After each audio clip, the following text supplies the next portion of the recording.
Les poussins, it is episode 50, 50, episode 50, guys. And I just realized because there's this guy who reached out to me on the 21st of March. 10 days ago, he said, hey, congrats on your podcast. This is a legit source. They're called Podmatch team. Hey, congrats on your success with Sabou. You've already released more episodes than most podcasters ever do, which is amazing. And I read something that people don't even ever go above 21 episodes because it becomes too hard or they don't even know what to talk about or anything. And it just made me wonder, like, how did I go to this number already? 50. I had zero expectation from this podcast. And every time I do it, every time I have my microphones or even when I'm outside without microphones, it's just, oh, I have this thought. Let me share how my brain is exploring that thought, how it is experimenting that thought, how it is being curious. I'm just really being curious about my own process. And that's why you have episodes that go a bit everywhere and maybe nowhere. And I'm really truly hoping that you take something out of it, out of each episode. And even if you didn't, to be honest, it's also fine. But I realized that this is really the heart of Sabou, is because everything is always in movement. And for me, movement has always been life. From dancing, playing tennis, basketball, the way I move through life, how I've lived in different countries, how I've had a business for the past 7 years, how I've moved into the Netherlands for 10 years and now just stopped everything, quit everything. And it's just every time it's just movement, you know? And this movement is the reflection for me of how one can be curious, experimenting, playing, fucking up, failing, trying, falling, and going back up again and doing it all over again. And I think that's why I also called it Sabou, because everything is always in movement, from our bodies to our thoughts to everything. Like everything is in constant movement. And for me, that's beautiful because this means that you can change, you can evolve every fucking time whenever you decide it. So I think that's what I want to bring with Sabou. And I've never one moment throughout these last 3 months of me launching the podcast wanted to say, I'm gonna stop. Not because I love my own voice, absolutely not, but because this has really become my sort of playground to try and experiment different formats, different topics, different environments. And I'm having more and more ideas with this podcast. It started with me talking on it. Then I invited my mom, and the reason I invited my mom is that I actually wanted to do a home session. I've had these 3 formats. So the voice memos, as if like, you know, you're exchanging a voice note with a friend, but you know, I'm your only friend and I talk most of the time. So it's like, you know, 10 to 20 minutes voice memos that you hear from me.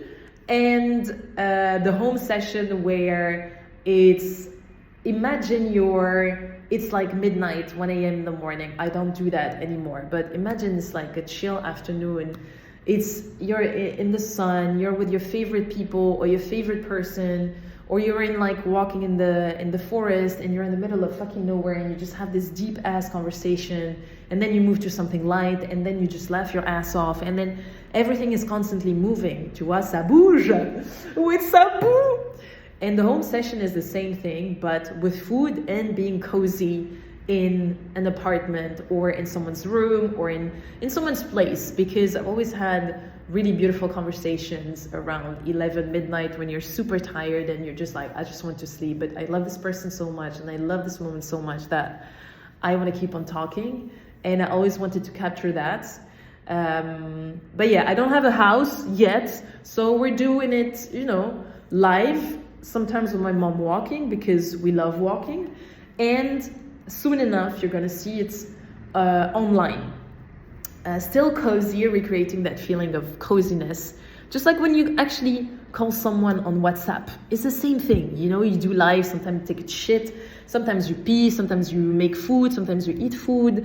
And in the middle, you're just like with your friend and maybe you have changed outfits and you're like, ouais, c'est cool en fait. I just spent like 2-3 hours with this person and then it was chill. I promise you the home sessions are not going to be that long on Spotify, but they might be that long on YouTube. And so, but I need a house. But me being me and resourceful, we still do the thing without the physical house. And you have the storytelling project, the storytelling videos that tell stories about the most beautiful people I meet and in a vlogcast way. So it's a mix between a vlog and a podcast. Donc voilà, this takes a bit more time because I need to edit, I need to just look at the rush, you know. And I do everything by myself, obviously, and life, and a dog, and just wanting to sleep, and doing life.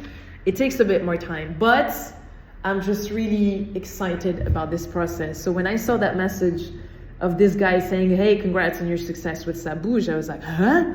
Already 50 episodes?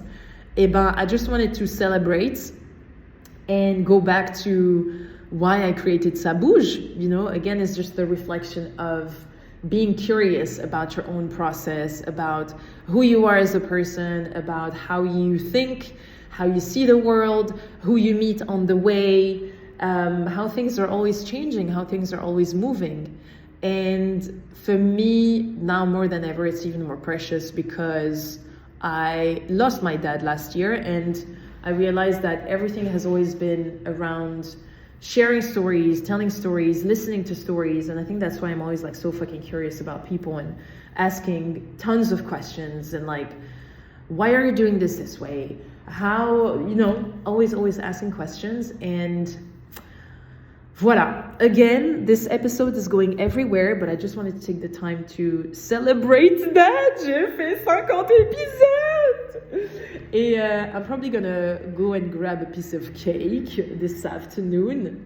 And also like it's a celebration to me because I am still sticking up with my desire to reconnect to my creativity. I think I shared it in one of the episodes where it's been, I think, 2 years, to be honest, that I didn't really do anything for me.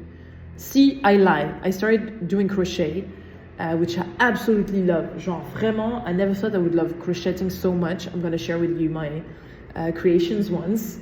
Mais vraiment, outside of crocheting, just really being in the process of exploring something different. You know, I've always been dancing. I've done tennis for 7 years. I've played basketball for 5 years. I've played violin for 13 years, and dance has always been the thing that I go to. And for being a dance teacher, I've always been in that position of sharing and didn't always, took the time, being super honest, I didn't always take the time to connect to my own dance, to my own creativity, to my own ways of moving. And especially, you know, as I said, life is always in movement. So how you live life, of course your body is going to be impacted. Of course your creation, your creativity, the way you're going to express yourself is going to be impacted in a beautiful way as well, because you take inspiration from everything that is around you, from your personal experiences, from your personal stories. And I think I stopped dancing a bit because I was in this teaching position where I'm like, oh, I need to share everything that I know. So I always went to Ghana or to classes to learn and then to bring it back to my students as well, and forgot a bit about myself. I'll be super honest. So now I'm not necessarily scared to dance alone because I still do it, but I still have this, oh my God, oula, comment on fait, you know? And so it's the same now with the podcast, with showing my face online on social media. It's like, comment on fait? But I realize again, practice, repetition and consistency. And I think that the podcast has been the place so far where I have been the most, let's say, consistent. And what is consistency at the end of the day? It's not necessarily showing up every fucking day, but it's showing up, you know, it is showing up. Consistency is showing up. And I think that I am very proud of myself that I've been able to do more than the average podcaster who I think stops after 21 podcasts, 21 episodes. I'm episode 50. My fucking God, you know? Donc, voilà. This year, when I think about my word of the year, which I shared also in one of the first 3 episodes, integrity, walking the walk. For me, integrity is also like alignment. You know, making sure that your head, your heart, your body, your ass are all connected, and that whatever it is that you're doing is with integrity, with intent, and that it means something to you, not to the world, not to your mom, to your friends, to your partner, or to whomever, but to you. And not sharing anything last week because I was sick, I am proud of myself, because the old me would have been like, no, I need to show up. I need to fucking show up. But in that state, you don't really show up. You know, I don't think that's really, that counts as showing up. And anybody who says different, well, it's not my problem. It's not my business anyways. But for me, showing up this way is like, j'ai pas envie. I don't want to. You know, I want to show up when I feel good, when I feel good, especially on this platform. You don't want to hear me with the voice that is like and sniffing and sneezing and whatever. C'est nul, you know. I don't feel comfortable because ça gêne, you know. It's like anyways, so listening to myself last week, and also because I had a friend, my best friend came to visit me in Sardinia, I was off my phone. I wanted to cherish that moment, and for me, integrity is also about that. And voilà. I went into a tangent, but all I wanted to say is also thank you for being here, for listening with me, and I'm hoping that you take a lot, or you take something from these episodes. I'm really excited to bring you more people on this platform. I've already scheduled a few people that I'm really excited to have a conversation with. Et voilà. It's still going to be the same, completely unprepared, and really just hoping that you catch the vibe of, I'm in her world, you're in my living room right now, or you're in the park with me and my dog, or with my mom, or with anyone. But I'm just hoping that this moment of celebration is also an opportunity for you to celebrate yourself, to celebrate the consistency that you're putting into what it is that you're doing, or into the person that you're becoming, because I think this is the most important thing. Before getting anything that we want, we need to make sure that we are the person that we want to be, and not the person that we we need to be the person that has these things. But I think that the more we are who we are, and we are comfortable with who we are, and we love who we are, okay? And by loving, I mean nurturing, cherishing the good, the bad, and ugly, you know, and accepting all of that, then I feel like the rest always comes together by itself, organically. That's what I mean. Donc voilà. Bref, I've just recorded 50 podcasts, and franchement, thank you, because now I just saw my page and it's like 52 followers. So it's like, it feels like I dedicated one episode to each and every one of you. Donc voilà, I'm just, it makes me very happy, and it makes me very excited about la suite, about what's coming next. I have no idea what's coming next, but my promise is to always keep showing up as I am, in whichever mood, with whatever thought or experience or revelations that I'm having at the moment, and share it with you. And I'm hoping that some of this content resonate with you. And I'm just hoping maybe we could do something where I could invite you to maybe collaborate or share your thoughts or anything. Et voilà. If you have any insights, if you have any feedback, any comments, anything actually that you would also like to hear more or see more on this platform, please let me know. Voilà. Des bisous!